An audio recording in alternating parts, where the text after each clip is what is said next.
Digital ಕಂಟೆಂಟ್‌ಗೆ ಸ್ವಾಗತ. ನಾನು ದತ್ತಾತ್ರೇಯ, ಚಿಕ್ಕಬಳ್ಳಾಪುರ ಪ್ರತಿನಿಧಿ. ಬಿಹಾರದ ಚುನಾವಣೆಯಲ್ಲಿ ಎನ್‌ಡಿಎ ಅಭ್ಯರ್ಥಿಗಳಿಗೆ ಅಭೂತಪೂರ್ವವಾದಂತಹ ಜಯ ಸಿಕ್ಕಿರುವಂತಹದ್ದು. ಈಗ ಬೇರೆ ರಾಜ್ಯಗಳಲ್ಲಿಯೂ ಸಹ ಈಗ ಈ ವಿಜಯದ ಮಾಲೆ ಬಹಳಷ್ಟು ತಕ್ಕ ಪಾಠ ಎಂದರೆ ತಪ್ಪಾಗಲಾರದು.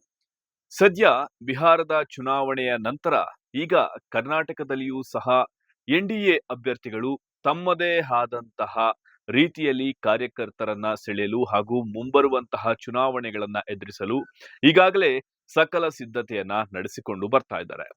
ಇನ್ನು ಕಳೆದ ದಿನವಷ್ಟೇ ಬಿಹಾರದ ಚುನಾವಣೆಯಲ್ಲಿ ಎನ್‌ಡಿಎ ಅಭ್ಯರ್ಥಿಗಳು ವಿಜಯದ ಮಾಲೆಯನ್ನ ಕೊರಳಿಗೆ ಹಾಕಿಕೊಂಡ ಬೆನ್ನಲ್ಲೇ ಕರ್ನಾಟಕ ರಾಜ್ಯದಲ್ಲಿಯೂ ಸಹ ಬಹಳಷ್ಟು ರೀತಿಯಾದಂತಹ ಸಂಭ್ರಮಾಚರಣೆಗಳನ್ನು ಸಹ ನಡೆಸಲಾಗಿದೆ. ಸದ್ಯ ಚಿಕ್ಕಬಳ್ಳಾಪುರ ಜಿಲ್ಲೆ ಚಿಂತಾಮಣಿ ನಗರದಲ್ಲಿ ಇಂದು ಜೆಡಿಎಸ್ ಕಾರ್ಯಕರ್ತರ ಸಭೆಯನ್ನ ಏರ್ಪಡಿಸಿದ್ದು, ಮುಂಬರುವ ಗ್ರಾಮ ಪಂಚಾಯಿತಿ, ತಾಲೂಕು ಪಂಚಾಯಿತಿ ಹಾಗೂ ಜಿಲ್ಲಾ ಪಂಚಾಯಿತಿಗಳ ಚುನಾವಣೆಯನ್ನ ಎದುರಿಸಲು ಕಾರ್ಯಕರ್ತರ ಸಭೆಯನ್ನ ನಡೆಸಿದ್ದು, ಇಂದಿನ ಬಿಹಾರದ ಚುನಾವಣೆಯಲ್ಲಿ ಬಂದಂತಹ ಫಲಿತಾಂಶವನ್ನ ಮುಂದಿಟ್ಟುಕೊಂಡು ಮುಂದಿನ ಚುನಾವಣೆಗಳನ್ನು ಸಹ ಕರ್ನಾಟಕ ರಾಜ್ಯದಲ್ಲಿ ಎನ್‌ಡಿಎ ಅಭ್ಯರ್ಥಿಗಳಾದಂತಹ ನಾವು ವಿಜಯವನ್ನ ಪಡೆಯುತ್ತೇವೆ ಎಂದು ಭರವಸೆಯನ್ನ ಹಾಗೂ ಬಹಳಷ್ಟು ರೀತಿಯಾದಂತಹ ಆತ್ಮವಿಶ್ವಾಸದೊಂದಿಗೆ ಮುಂದೆ ಹೋಗುತ್ತಿದ್ದಾರೆ. ಸದ್ಯ ಇತ್ತೀಚೆಗಷ್ಟೇ ಆಯ್ಕೆಯಾಗಿರುವಂತಹ ಕರ್ನಾಟಕ ರಾಜ್ಯದ ಜೆಡಿಎಸ್ ಪಕ್ಷದ ಕೋರ್ ಕಮಿಟಿಯ ಅಧ್ಯಕ್ಷರಾದಂತಹ ಜೆ.ಕೆ. ಕೃಷ್ಣಾರೆಡ್ಡಿ ಅವರ ನೇತೃತ್ವದಲ್ಲಿ ಇಂದು ಚಿಂತಾಮಣಿ ನಗರ ಹೊರವಲಯದಲ್ಲಿರುವಂತಹ ಜೆ.ಕೆ. ಭವನದಲ್ಲಿ ಒಂದು ಬೃಹತ್ ಸಮಾವೇಶವನ್ನ ಏರ್ಪಡಿಸಲಾಗಿತ್ತು. ಈ ಸಮಾವೇಶದಲ್ಲಿ ಬಿಹಾರ ಚುನಾವಣೆಯನ್ನ ಗಮನದಲ್ಲಿಟ್ಟುಕೊಂಡು ಮುಂಬರುವ ಚುನಾವಣೆಗಳಲ್ಲಿ ಯಾವ ರೀತಿಯಾಗಿ ಚುನಾವಣೆಯನ್ನ ಎದುರಿಸಬೇಕು ಎಂಬ ದೃಷ್ಟಿಯಿಂದ ಬಹಳಷ್ಟು ರೀತಿಯಾದಂತಹ ಚರ್ಚೆಗಳನ್ನು ಸಹ ನಡೆಸಲಾಯಿತು. ಕಾರ್ಯಕರ್ತರು ಯಾವ ರೀತಿ ಚುನಾವಣೆಗಳನ್ನ ಎದುರಿಸಬೇಕು, ಯಾವ ರೀತಿಯ ಸಿದ್ಧತೆಗಳನ್ನ ಮಾಡಿಕೊಳ್ಬೇಕು ಅಂತ ಸ್ಥಳೀಯ ಚುನಾಯಿತ ಪ್ರತಿನಿಧಿಗಳು ಸಹ ಬಹಳಷ್ಟು ಮಾಹಿತಿಯನ್ನ ಜೆಡಿಎಸ್ ಮುಖಂಡರಿಗೆ, ಕಾರ್ಯಕರ್ತರಿಗೆ ಮಾಹಿತಿಯನ್ನ ನೀಡಿರುವಂತಹದ್ದು. ಜೊತೆಗೆ ಕೋರ್ ಕಮಿಟಿಯ ರಾಜ್ಯದ ಅಧ್ಯಕ್ಷರಾದಂತಹ ಜೆ.ಕೆ. ಕೃಷ್ಣಾರೆಡ್ಡಿ ಅವರು ಸಹ ಮುಂಬರುವ ಇದೇ ಒಂದು ನವೆಂಬರ್ 29ರಂದು ಕೋರ್ ಕಮಿಟಿಯ ಒಂದು ಸಭೆಯನ್ನು ಚಿಂತಾಮಣಿ ನಗರದಲ್ಲಿ ಏರ್ಪಡಿಸಿರುವಂತಹದ್ದು. ಈ ಸಭೆಯ ಉದ್ದೇಶ ಏನಪ್ಪಾ ಅಂದ್ರೆ, ಈ ಒಂದು ಮುಂಬರುವ ಚುನಾವಣೆಗಳಲ್ಲಿ ಕಾರ್ಯಕರ್ತರ ಪಕ್ಷ ಸಂಘಟನೆ ಮಾಡುವ ಉದ್ದೇಶದಿಂದ ಈ ಒಂದು ಸಭೆಯನ್ನು ಹಾಗೂ ಬೃಹತ್ ಒಂದು ರ್ಯಾಲಿಯನ್ನು ಸಹ ಹಮ್ಮಿಕೊಂಡಿರುವಂತಹದ್ದು. ಮುಖ್ಯವಾಗಿ ಗಮನಿಸಬಹುದಾದಂದ್ರೆ, ರಾಜ್ಯದ ಕೋರ್ ಕಮಿಟಿ ಅಧ್ಯಕ್ಷರು ಮೊದಲಿಗೆ ತಮ್ಮ ಕ್ಷೇತ್ರದಲ್ಲಿಯೇ ಈ ಒಂದು ಸಭೆಯನ್ನ ಹಾಗೂ ಕಾರ್ಯಕರ್ತರ ಸಂಘಟನೆ ಮಾಡುವ ಉದ್ದೇಶದಿಂದ ಈ ಒಂದು ಸಭೆಯನ್ನ ಏರ್ಪಡಿಸಿರುವಂತಹದ್ದು. ಇದೇ ನವೆಂಬರ್ 29ರಂದು ಚಿಂತಾಮಣಿ ನಗರದ ಪ್ರಮುಖ ರಸ್ತೆಗಳಲ್ಲಿ ಒಂದು ಜೆಡಿಎಸ್ ಪಕ್ಷದ ಮೂಲವಾದಂತಹ ಬಾವುಟಗಳನ್ನ ಕೈಯಲ್ಲಿ ಹಿಡಿದು ನಗರದ ಪ್ರಮುಖ ರಸ್ತೆಗಳಲ್ಲಿ ಮೆರವಣಿಗೆ ನಡೆಸುತ್ತಾರೆ. ತದನಂತರ ನಗರದಲ್ಲಿ ಇರುವಂತಹ ಒಂದು ಕಲ್ಯಾಣ ಮಂಟಪದಲ್ಲಿ ಬೃಹತ್ ಸಮಾವೇಶವನ್ನ ನಡೆಸುತ್ತಾರೆ. ಈ ಒಂದು ಸಮಾವೇಶದಲ್ಲಿ ಜೆಡಿಎಸ್ ಪಕ್ಷದ ದೇಶದ ಮಾಜಿ ಪ್ರಧಾನಿಗಳಾದಂತಹ ಎಚ್.ಡಿ. ದೇವೇಗೌಡರವರ ಸಾಧನೆಗಳನ್ನ, ಜೊತೆಗೆ ಕೇಂದ್ರದ ಸಚಿವರಾದಂತಹ ಕುಮಾರಸ್ವಾಮಿ ಅವರ ಸಾಧನೆಗಳನ್ನು ಸಹ ಪರಿಪರಿಯಾಗಿ ಪ್ರತಿಯೊಬ್ಬರಿಗೂ ಮುಟ್ಟುವಂತೆ ಒಂದು ವಿಸ್ತಾರವಾಗಿ ಮಾಹಿತಿಯನ್ನ ನೀಡುತ್ತಾರೆ.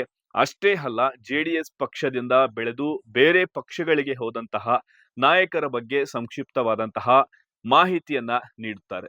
ಇನ್ನು ಜೆಡಿಎಸ್ ಪಕ್ಷ ಬಹಳಷ್ಟು ರೀತಿಯಾದಂತಹ ಶಕ್ತಿ ಪಕ್ಷವಾಗಿದ್ದು, ಪ್ರಮುಖ ರಾಜಕಾರಣಿಗಳಿಗೆ ಜನ್ಮ ನೀಡಿರುವಂತಹ ಪಕ್ಷವಾಗಿದೆ. ಆದರೆ ಕಾರಣಾಂತರಗಳಿಂದ ಅವರವರ ಒಂದು ವೈಯಕ್ತಿಕ ಉದ್ದೇಶಗಳಿಂದ ಬೇರೆ ಪಕ್ಷಗಳಿಗೆ ಹೋಗಿ ಇಂದು ರಾಜ್ಯದಲ್ಲಿ ಉನ್ನತವಾದಂತಹ ಸ್ಥಾನವನ್ನ ಅಲಂಕರಿಸಿದ್ದಾರೆ ಅಂತ ಇದೇ ವೇಳೆ ಜೆ.ಕೆ. ಕೃಷ್ಣಾರೆಡ್ಡಿ ಅವರು ಸಹ ಮಾಹಿತಿಯನ್ನ ನೀಡಿರುವಂತಹದ್ದು. ಒಟ್ಟಾರೆ ಚಿಂತಾಮಣಿ ನಗರದಲ್ಲಿ ನಡೆಯುವಂತಹ ಒಂದು ಕೋರ್ ಕಮಿಟಿ ಸಭೆ ಏನಿದೆಯೋ, ಈ ಸಭೆಗೆ ರಾಜ್ಯದ ನಾಯಕರು ಸಹ ಬರುವಂತಹ ನಿರೀಕ್ಷೆ ಇದ್ದು ಬಹಳಷ್ಟು ರೀತಿಯಾದಂತಹ ತಯಾರಿಯನ್ನು ಸಹ ನಡೆಸಿಕೊಳ್ತಾ ಇದ್ದಾರೆ.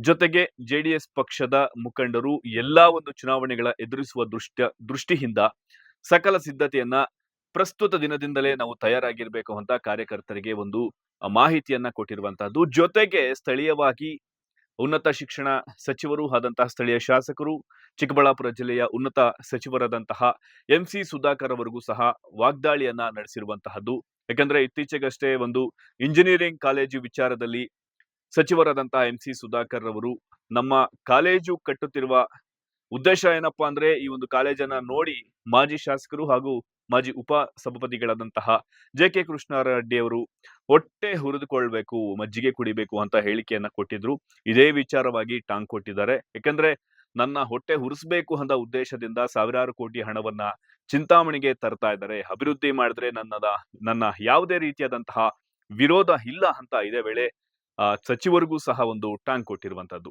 ಅಭಿವೃದ್ಧಿ 1000 ಕೋಟಿ 1500 ಕೋಟಿ ಕೋಟಿ ಲೆಕ್ಕ ಇದ್ರೆ ಹೇಳ್ತಾ ಇದ್ದಾರೆ. ಅವ್ರು ಇಲ್ಲೆಲ್ಲೋ ಒಂದು ಕಾಲೇಜ್, ಇಂಜಿನಿಯರಿಂಗ್ ಕಾಲೇಜ್, ಇಂಜಿನಿಯರ್ ನಾನು ಪತ್ರಿಕೆಗಳಲ್ಲಿ ನೋಡಿದ್ದೀನಿ, ಮಾಧ್ಯಮಗಳಲ್ಲಿ ನೀವೆಲ್ಲ ಬರೆದಿರ್ತಕ್ಕಂಥದ್ದು ನೋಡಿದ್ದೀನಿ. ಕೃಷ್ಣಾರೆಡ್ಡಿ, JK ಕೃಷ್ಣಾರೆಡ್ಡಿ ಅವರು ದಾರಿಯಲ್ಲಿ ಹೋಗುವಾಗ ಬರುವಾಗ ಅದನ್ನ ನೋಡಿ ಹೊಟ್ಟೆ ಉಳಿಬೇಕು, ಮಜ್ಜಿಗೆ ಕುಡಿಬೇಕು. ಆದ್ರೆ ನಾನು ಮಂತ್ರಿಗಳಿಗೆ ಹೇಳ್ತೇನೆ, ನಿಮಗೆ JK ಕೃಷ್ಣಾರೆಡ್ಡಿ ಹೊಟ್ಟೆ ಹೊರ್ಕೊಬೇಕು, ಮಜ್ಜಿಗೆ ಕುಡಿಬೇಕು ಅಂತ ನೀವು ಹೇಳ್ತೀರಲ್ಲ, ಆದ್ರೆ ವಿದ್ಯಾರ್ಥಿಗಳ ಹಿತದೃಷ್ಟಿಯಿಂದ ನೀವು ಮಾಡಿರೋದಲ್ಲ, ವಿದ್ಯಾರ್ಥಿಗಳ ಹಿತದೃಷ್ಟಿಯಿಂದ ನೀವು ಕಾಲೇಜ್ ಕಟ್ಟಿರ್ತಕ್ಕಂಥದ್ದಲ್ಲ. ನೀವು ಒಬ್ಬ JK ಕೃಷ್ಣಾರೆಡ್ಡಿ ಹೊಟ್ಟೆ ಹುರ್ಕೊಬೇಕು, ಮಜ್ಜಿಗೆ ಕುಡಿಬೇಕು ಅಂತ ನೀವು ಹೇಳ್ತಿರಲ್ಲ, ನಿಮ್ಮ ಮಂತ್ರಿಗಳು, ನಾನು ಹಿಂದೆ ಹೇಳಿದ್ದೇನೆ, ಮಂತ್ರಿಗಳು ನೀವು ಒಂದೊಂದು ಮಾತು ಮುತ್ತುಗಳಾಗಿರ್ಬೇಕು. ನೀವು ಮಂತ್ರಿ, ಕರ್ನಾಟಕ ರಾಜ್ಯಕ್ಕೆ ಮಂತ್ರಿ, ನೀವು ನಿಮ್ಮ ಮಾತು, ನಿಮ್ಮ ಬಾಯಿಂದ ಬರ್ತಕ್ಕಂಥ ಮಾತು ಮುತ್ತುಗಳಾಗಿರ್ಬೇಕು ಅನ್ನುವಂಥದ್ದನ್ನ ಅನೇಕ ಸಾರಿ ನಾನು ಹೇಳಿದ್ದೇನೆ. ಆದ್ರೆ JK ಕೃಷ್ಣಾರೆಡ್ಡಿ ಹೊಟ್ಟೆ ಹುರ್ಕೊಬೇಕು ಅಂತ ಹೇಳಿ ನೀವು ಕಾಲೇಜ್ ತರ್ತಿರಲ್ಲ, ಆದ್ರೆ ವಿದ್ಯಾರ್ಥಿಗಳ ಹಿತದೃಷ್ಟಿಯಿಂದ ನೀವು ತಂದಿದ್ದಲ್ಲ, ವಿದ್ಯಾರ್ಥಿಗಳ ಹಿತದೃಷ್ಟಿಯಿಂದ ನೀವು ತಂದಿರ್ತಕ್ಕಂಥದ್ದಲ್ಲ. ಇವತ್ತು ನೀವು ಅಭಿವೃದ್ಧಿ ಕಾಮಗಾರಿಗಳು JK ಕೃಷ್ಣಾರೆಡ್ಡಿ ಹೊಟ್ಟೆ ಹುರ್ಕೊಬೇಕು. ನನಗೆ ಸಂತೋಷ ಇದೆ, ನನಗೆ ಬಹಳ ಖುಷಿ ಆಯ್ತು. ನಿಮ್ಮ ಪತ್ರಿಕೆಗಳಲ್ಲಿ ನಾನು ನೋಡಿ ಬಹಳ ಖುಷಿ ಆಯ್ತು. ಯಾಕೆ ಖುಷಿ ಆಯ್ತು ಗೊತ್ತಾ? ಒಬ್ಬ JK ಕೃಷ್ಣಾರೆಡ್ಡಿ ನಿಧಾನ ಅಂತ ಹೇಳಿ ಇಷ್ಟೆಲ್ಲ ಹಣ ಬರ್ತಾ ಇದೆಯಲ್ಲ, ಒಬ್ಬ JK ಕೃಷ್ಣಾರೆಡ್ಡಿ ಇಲ್ಲ ಅಂದಿದ್ರೆ ನೀವು ಬೆಂಗಳೂರಲ್ಲಿ ಮಲ್ಕೊತಾ ಇದ್ರಿ. ಆ ಮಾತು ಹೇಳಿರೋದ್ರಿಂದ ನನಗೆ ಬೇಜಾರಿಲ್ಲ, ಬಹಳ ಖುಷಿ ಆಗ್ತಾ ಇದೆ. ಒಬ್ಬ JK ಕೃಷ್ಣಾರೆಡ್ಡಿ ಇಲ್ಲಿ ಉಳ್ಕೊಂಡಿದ್ದಾನೆ, ಇವನ್ ಹೊಟ್ಟೆ ಉಳಿಸ್ಬೇಕು ಅಂತ ತರ್ತಾ ಇದ್ದೀರಲ್ಲ ಫಂಡ್, ಖುಷಿ. ಒಟ್ಟಾರೆ ಬಿಹಾರದ ಚುನಾವಣೆ ಬಳಿಕ ಈಗ ಕರ್ನಾಟಕ ರಾಜ್ಯದಲ್ಲಿಯೂ ಸಹ NDA ಅಭ್ಯರ್ಥಿಗಳಿಗೆ ಬಹಳಷ್ಟು ರೀತಿಯಾದಂತಹ ಶಕ್ತಿ ಬಂದಿದ್ದು, ಮುಂಬರುವ ಚುನಾವಣೆಗಳನ್ನ ಯಾವ ರೀತಿ ಎದುರಿಸುತ್ತಾರೆ ಎಂಬುದನ್ನ ಕಾದು ನೋಡಬೇಕಾಗಿದೆ. ಇದೇ ಇವತ್ತಿನ ನ್ಯೂಸ್ 18 ಡಿಜಿಟಲ್ ಕಂಟೆಂಟ್ ನ ಉದ್ದೇಶ. ನಾನು ದತ್ತಾತ್ರೇಯ, ಚಿಕ್ಕಬಳ್ಳಾಪುರ ಪ್ರತಿನಿಧಿ. ನಿರ್ಭೀತ, ನಿಷ್ಪಕ್ಷಪಾತ, ವಿಶ್ವಾಸಾರ್ಹ ಸುದ್ದಿಗಳಿಗೆ ಮತ್ತೊಂದು ಹೆಸರಾಗಿರುವಂತ ನ್ಯೂಸ್ 18 ಕನ್ನಡ ಈಗ ಆಪ್ನಲ್ಲೂ ಲಭ್ಯವಿದೆ. ದಯವಿಟ್ಟು ಇಲ್ಲಿರುವಂತ QR ಕೋಡ್ ಸ್ಕ್ಯಾನ್ ಮಾಡಿಕೊಂಡು ಆಪ್ ಡೌನ್ಲೋಡ್ ಮಾಡೋದಕ್ಕೆ ಮರಿಬೇಡಿ. ನಿಮ್ಮ ಬೆಂಬಲ ಹೀಗೆ ಸದಾ ನಮ್ಮೊಂದಿಗಿರಲಿ. ಧನ್ಯವಾದ.